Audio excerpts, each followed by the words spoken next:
Salut les gars, c'est l'œuf et on se retrouve pour une nouvelle vidéo présentation du nouveau Luffy Gear 5 que je n'ai pas. Voilà, ça c'est dit, donc vous n'aurez pas de gameplay dans la vidéo. Mais petite présentation quand même du Luffy parce que bon, ça fait toujours plaisir. Bon, déjà, l'animation est grave sympa, voilà, hop. Pareil, son animation de course, elle représente trop bien l'esprit du Gear 5. Voilà.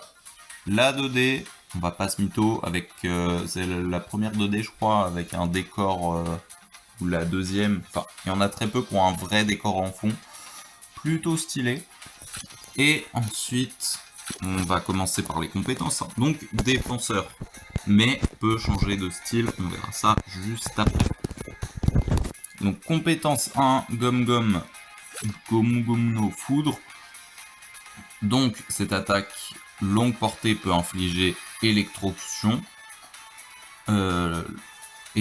Cet effet...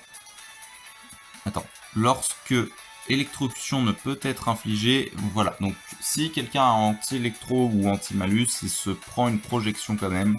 Et l'attaque traverse les obstacles et on est invincible après activation de la compétence. Ça fait réduction des attaques, donc un petit debuff pour l'ennemi. Donc cette compétence est déjà totalement pétée. Donc, tout simplement 565 d'attaque, c'est pas forcément le mieux, mais c'est pas pour ça qu'on prend cette compétence. Projection percée, donc sauf s'il y a effet électro. Percée d'obstacles, donc à travers les décors. 100% d'électrocution long, donc qui dure 6 secondes. Si il y a anti-malus, la projection. Les dégâts de l'électrocution, c'est comme d'habitude, 100 par seconde. Donc sur 6 secondes, vous avez le temps en plus pour revenir tabasser l'ennemi. Ensuite, moins 20% d'attaque pour l'adversaire, ce qui est, on va pas se mytho, plutôt fort. Et ce pendant 20 secondes, bon bah là, c'est plutôt pas mal. Temps de recharge seulement 28 secondes, donc vous mettez de la réduc un peu, compétence 1. Bon, bah vous avez une attaque totalement monstrueuse qui revient à peu près... qui revient souvent, juste déjà, avec l'électrocution de 6 secondes.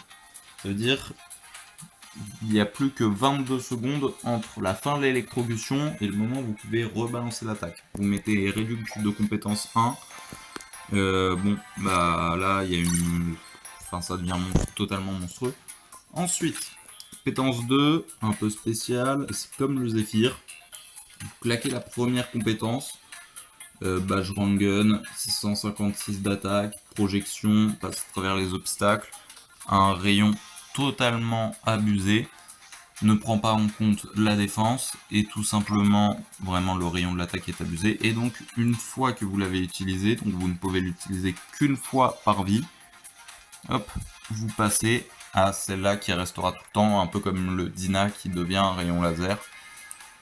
Donc Giant, c'est à peu près la même chose, 506, ne prend pas en compte la défense, donc c'est un peu moins élevé quand même. Projection, cette fois ça passe pas à travers les décors, 37 secondes de recharge, et c'est un peu moins grand le rayon quand même, c'est beaucoup moins grand même. Voilà, sachant que ça veut dire que vous pouvez enchaîner les deux. Hein. Vous claquez le Bajrang, tout de suite vous avez celle-là qui revient. Super boost de récupération.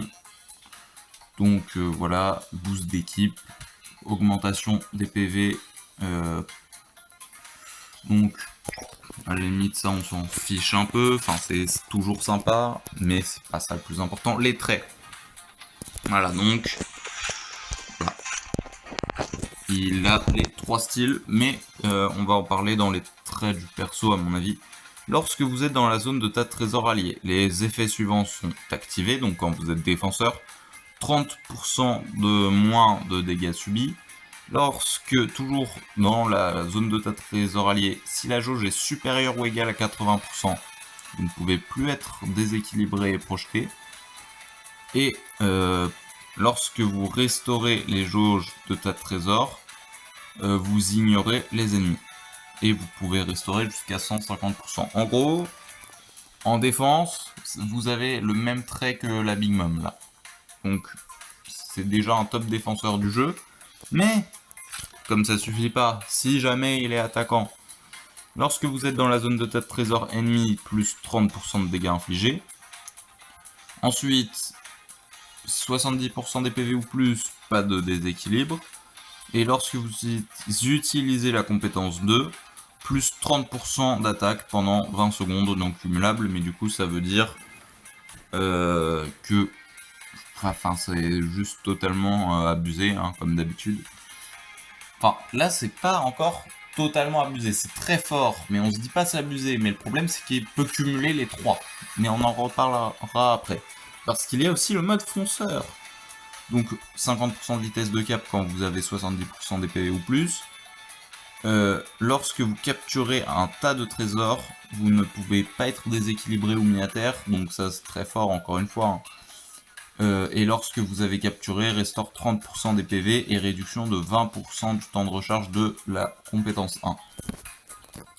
Voilà, donc ça pareil, c'est classique, fort, mais on se dit pas que c'est abusé. Mais encore une fois, il cumule toujours les 3 traits. Donc, trait du perso. Bon, on ne peut pas subir électrocution et pétrification, ça c'est normal. Ensuite, lorsque vous commencez à restaurer la jauge de tas de trésors, vous passez en défenseur automatiquement. Vous capturez, vous passez automatiquement en fonceur. Vous tapez un ennemi, vous passez dans une zone de tas de trésors, vous êtes attaquant. C'est-à-dire automatiquement, vous n'avez rien à faire. C'est-à-dire que vous jouez tranquillement, normalement, voilà. Et c'est le jeu qui va s'occuper de faire les changements pour vous. Voilà, vous avez juste à faire le bon truc. Enfin, en fait, même pas, c'est vous dites, tiens, j'ai envie de capturer le tas de trésors là-bas, puis de le restaurer, bam, vous capturez, vous commencez, il vous passe en fonceur, la capture est super rapide, et bam, ça commence à resto, vous passez défenseur, vous resto 150. Donc vraiment, c'est pour s'adapter à tous les styles de jeu, et là, ça devient vraiment cheaté. Voilà, sachant qu'on rappelle qu'en plus de ça, il y a toutes les compétences totalement cheatées. Hein.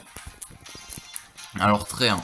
Donc, lorsque vous projetez un ennemi, plus 20% de défense, vous pouvez cumuler jusqu'à 70%, et 20% de vitesse pendant 10 secondes non cumulable.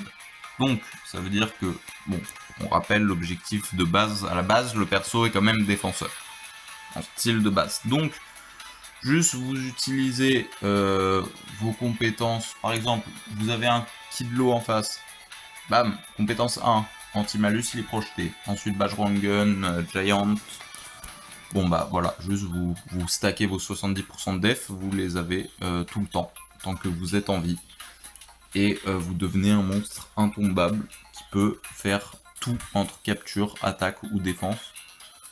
Bon, voilà déjà. Ensuite, lorsqu'un perso est dans la zone de ta trésor, réduction de 30% des dégâts subis et augmentation de 20% des dégâts infligés.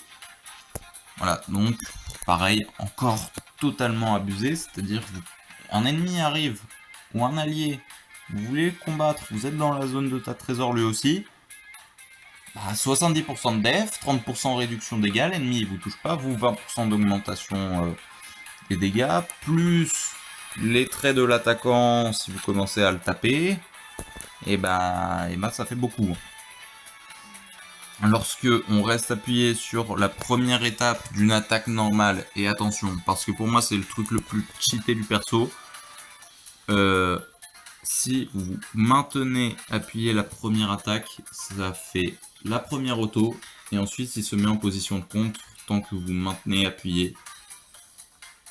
Enfin, je suppose qu'à un moment il relâche son contre forcément, mais ça veut dire que vous pouvez faire un contre grâce à une auto, donc vous pouvez spammer votre contre à l'infini. Voilà, donc vous capturez grâce à votre truc de fonce, vous êtes en mode attaquant, vous tuez l'ennemi parce que vous êtes dans une zone de trésor et lui aussi. Bam, plus d'ennemis, vous capturez, resto 150% vu que vous repassez en défenseur après. Vous avez stack de la def en projetant un peu. Et en plus de ça, vous avez ce contre spammable à l'infini. Le 4 trésor, normalement, ne bouge plus. Il est de votre équipe tant que vous le défendez. Trait 2. Donc, lorsqu'on projette un ennemi, restaure 15% des PV et réduction de 15% de la compétence 2. Pareil, très fort, ça veut dire la compétence 2, finalement, elle peut revenir quand même assez vite si vous projetez les ennemis. Projeter, on a vu que c'était important pour les stacks de def, mais en plus ça va vous restaurer. Donc même si vous êtes à 70% de stack de défense, bah vous avez quand même des intérêts à projeter et utiliser vos compétences. Lorsque les PV sont à plus de 50%, anti-malus. Voilà. Le Luffy n'était pas assez fort, donc on lui a donné un anti-malus en prime. Lorsque vous subissez l'attaque d'un ennemi au stat augmenté, annule les malus renforçant la cible dont l'ennemi bénéficie pendant un certain temps. Alors, donc, et réduction de 7% du temps de recharge de la compétence 2. Ça veut dire que vous êtes tapé par un Zephyr ou un Shanks, de ce que je comprends. Non, si. En fait, n'importe quel ennemi qui a des stats augmentés va en perdre. Et, enfin, grâce à un bon... Genre le Zephyr, il a un malus qui le renforce. S'il vous tape, il perd ce fameux malus qui le renforce. Et ça réduit, et vous avez réduit de compétence 2, du coup ça doit être pareil avec le Shanks, etc., etc. Et vous êtes juste totalement pété. Et, comme le perso est pas assez abusé, déjà très boosté, vous changez de style, restaure 5% des PV. Voilà, vous êtes un monstre.